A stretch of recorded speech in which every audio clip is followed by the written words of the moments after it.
Mesdames et messieurs, bienvenue à votre premier rendez-vous de l'information sur Beurre TV. En voici les principaux titres. Futurs composants du gouvernement. La DGSN ouvre une enquête. En France, des mesures pour les djihadistes français en Syrie. Laurent Fabius favorable au travail le dimanche. Le président réélu devra constituer son gouvernement dans les prochains jours, en abattant la carte des soutiens et fidèles de son entourage. On avance les noms de Abdelmalek Sellel, qui sera soit reconduit comme Premier ministre ou nommé à un poste de souveraineté. Il est aussi fort probable de reconvoquer Ahmadou Yahya dans le prochain staff gouvernemental. Les autres ministres qui ont été d'une aide précieuse durant la campagne, en pensant à Amara Ben Younes, Ammar Ghoul et Abdelaziz Belkhadem, vont être récompensés par des postes clés. À titre d'illustration, on estime que des ministres comme Khalida Toumi, Mustafa Ben Bada et Abdelkader Msahel seraient partants et remplacés par de nouvelles têtes. Sans citer les probables postulants. Abdelaziz Bouteflika aura à mettre son énergie pour garder une majorité de ministres issus du FLN et du RND, lesquels d'ailleurs composent actuellement la majorité des deux chambres, APN et Sénat. Dans les secteurs comme la diplomatie, la justice et l'intérieur, la mise sera déterminante. Des bruits courent sur la nomination d'un vénérable ministre. Pour celui de la diplomatie, Ramdan Lamamra qu'on présente comme le diplomate chevronné, au parcours avéré dans les arcanes de la diplomatie internationale. Il reste l'homme fort à être maintenu. Pour l'intérieur, le profil d'un homme qui doit impérativement connaître le dossier sécuritaire et celui d'Ewali aura une chance d'être nommé. L'interrogation reste posée pour Taïeb Blaise. Concernant l'autre versant des nominations surprises, on est autorisé à penser, selon ce qui se dit, que des figures de l'opposition dite modérée se préparent discrètement à formuler des demandes pour leur entrée dans la prochaine équipe.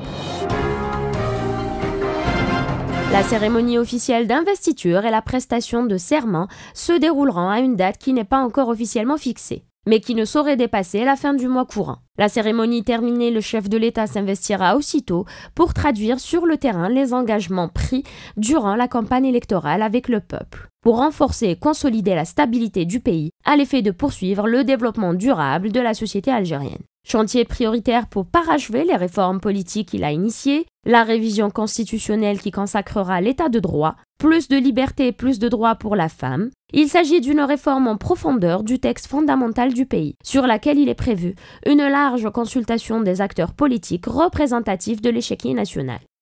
Le président de la Chambre haute du Parlement, Abdelkader Ben Salah, a consulté et recueilli durant tout un mois les avis et propositions d'un large éventail de partis politiques, de personnalités et d'organisations nationales qui serviront peut-être de base ou de référence pour l'écriture de la Constitution révisée.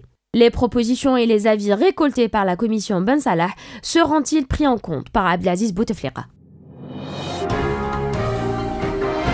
La ville de Tizi Ouzou a vécu une commémoration du double anniversaire des printemps berbères et noirs sur fond de violence, qui a été d'ailleurs diffusée sur les réseaux sociaux. La vidéo en question montre des policiers tabassant de jeunes émeutiers au moment de leur arrestation. Plusieurs partis politiques et organisations ont dénoncé cette violence. C'est notamment le cas de la Ligue algérienne pour la défense des droits de l'homme. Elle réclame la libération et l'acquittement de tous les jeunes arrêtés à Bdjeya et à Tizi Ouzou et appelle au respect des libertés et des droits de l'homme, dont la liberté de manifestation et d'organisation. De son côté, le directeur général de la Sûreté nationale DGSN, le général-major Abdelghani Hamel, a ordonné hier le lancement immédiat d'une enquête sur le contenu d'une vidéo donnant à voir des agents de police agissant en violation des règles et des principes du travail en matière de sécurité, assure le commissaire divisionnaire Djilali Boudalia. Ce dernier a notamment précisé que le contenu de la vidéo donne à voir des comportements inacceptables et portant atteinte à la police. M. Boudalia a également affirmé que la DGSN a donné des instructions sur la nécessité de prendre toutes les mesures disciplinaires et juridiques nécessaires contre toute personne ayant enfreint les règles concernant la dignité du citoyen et de l'éthique. Il y avait foule hier au siège du FLN à l'occasion de la première sortie médiatique de Ammar Saïdani après l'élection présidentielle. Un rendez-vous consacré selon lui à la stabilité et à la continuité. Le secrétaire général du FLN n'a pas manqué de dire que le scrutin du 17 avril était libre et transparent, critiquant ceux qui parlent toujours de fraude. Il a pris à témoin les journalistes sur la régularité des élections et s'est dit désolé que des partis politiques et des personnalités ne reconnaissent pas la défaite. Le peuple s'est prononcé en toute liberté et a choisi Abdelaziz Bouteflika, car il a fait beaucoup pour ce pays, a-t-il affirmé lors de sa conférence. Ammar Saïdani a profité de cette occasion pour aborder l'après-17 avril, notamment en ce qui concerne la révision de la Constitution, qui devrait intervenir incessamment. Il a indiqué que le FLN attend beaucoup de cette révision. Néanmoins, il a déclaré qu'il ne courtise aucun poste de responsabilité, mais quoi qu'il arrive, notre parti sera toujours aux côtés de Abdelaziz Bouteflika, ajoutant que le FLN fera barrage à toute personne voulant remettre en cause la stabilité et la sécurité du pays. Une dizaine de partis politiques ayant activement soutenu Ali Benflis dans sa bataille présidentielle du 17 avril dernier ont mis en place un pôle politique appelé les Forces du Changement. Cette structure vise à capitaliser la mobilisation citoyenne enregistrée autour de ce candidat lors de sa campagne électorale. Ce nouveau pôle s'inscrit désormais dans le futur en préparant son programme d'action. Il se dit ouvert à toutes les structures politiques et à toute personne partageant l'objectif du changement en vue d'impulser un dialogue national global visant à restaurer la légitimité. Ce pôle politique condamne par ailleurs la dernière opération terroriste qui a visé les éléments de l'ANP dans la wilaya de Tizi Ouzou et exprime son total soutien aux forces de sécurité dans leur lutte contre le terrorisme et la criminalité. François Hollande a promis mardi que la France prendrait toutes les mesures pour dissuader, empêcher, punir ceux ou celles qui seraient tentés par le djihad.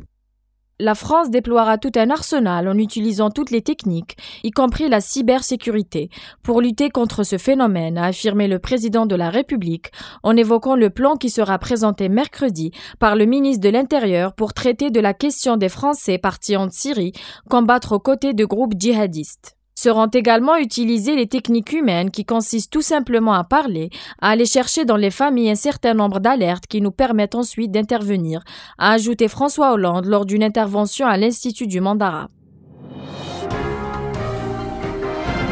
Laurent Fabius a remis le dossier du travail du dimanche sur la table. Le ministre des Affaires étrangères et du Tourisme a affirmé ce matin sur RTL que le travail du dimanche est indispensable au développement du tourisme, un secteur absolument central en France. Il a ajouté par ailleurs que pour les touristes, il faut qu'il y ait une ouverture des magasins le dimanche, compensée bien sûr pour les salariés. Le ministre, qui a vu son portefeuille élargi au commerce extérieur et au tourisme lors du remaniement gouvernemental, a insisté sur l'importance de préserver et d'accroître le tourisme en France. Alors que la Syrie entre dans sa 4e année de guerre, le régime a annoncé que l'élection présidentielle se tiendra le 3 juin prochain. Sans surprise, le président Bachar el-Assad va briguer un 3e mandat pour 7 ans. Jusqu'à présent, le président syrien a été élu par référendum candidat unique et il avait gagné la présidence en récoltant 97,29% des voix en 2000, puis réélu avec 97,62% des voix en 2007. Toutes les conditions évoquées par le régime ont été instituées de façon à ce que le président ne puisse correspondre qu'à Bachar el-Assad. Le porte-parole du ministère de la Défense, le colonel-major Tawfiq Rahmouni, a annoncé que l'armée de terre et les unités sécuritaires avancent sur plusieurs axes, appuyés par les avions de combat et les hélicoptères, ratissant ainsi toute la région afin d'en reprendre le contrôle. Le colonel-major a souligné que les unités ont observé des mouvements dans les rangs des terroristes qui tenteraient selon lui d'échapper aux filets militaires. Des accrochages à l'arme légère se sont produits en plusieurs endroits. Le vice-président américain Joe Biden a apporté aux nouvelles autorités pro-occidentales de Kiev le soutien des États-Unis face aux menaces humiliantes contre l'unité de l'Ukraine, estimant que le scrutin présidentiel constitue l'élection la plus importante de l'histoire de l'Ukraine. De son côté, Sergei Lavrov a répliqué que Washington devait convaincre Kiev de respecter ses engagements et utiliser son influence.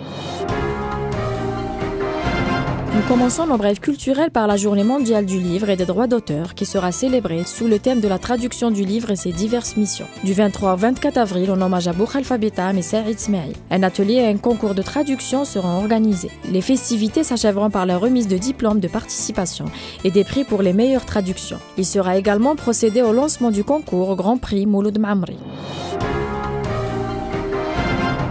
7e édition du Festival national du théâtre amateur de Mostaganem se tiendra du 24 au 31 mai prochain à la Maison de la Culture Oulad Abdelrahman Kaki. Le nombre de troupes participantes sera fixé suivant la qualité des œuvres théâtrales proposées aux phases éliminatoires régionales pour la sélection entre 8 et 10 troupes en lice et 8 autres et 8 autres hors concours. Les phases éliminatoires régionales dureront jusqu'au 10 mai prochain et connaîtront la participation de 47 troupes de différentes wilayas du pays. Un jury évoluera les troupes lors des tours qualificatifs de cette édition du festival. Nous terminons nos brèves culturelles par le dernier roman de Yasmina Khadra, intitulé Ce que le jour doit à la nuit, qui vient de paraître chez Sedia Éditions dans sa version traduite en langue arabe par Mohamed Sari, président de la CNL. L'ouvrage a eu un franc succès et a été adapté au cinéma par Alexandre Arcadi. Cette traduction en langue arabe est déjà disponible dans les librairies algériennes. Tu vas voir, tu vas être bien chez nous. حتى اللوم راك في هذا الكوستيم شباب عمرك ما تنسى منين جيت. Jamais.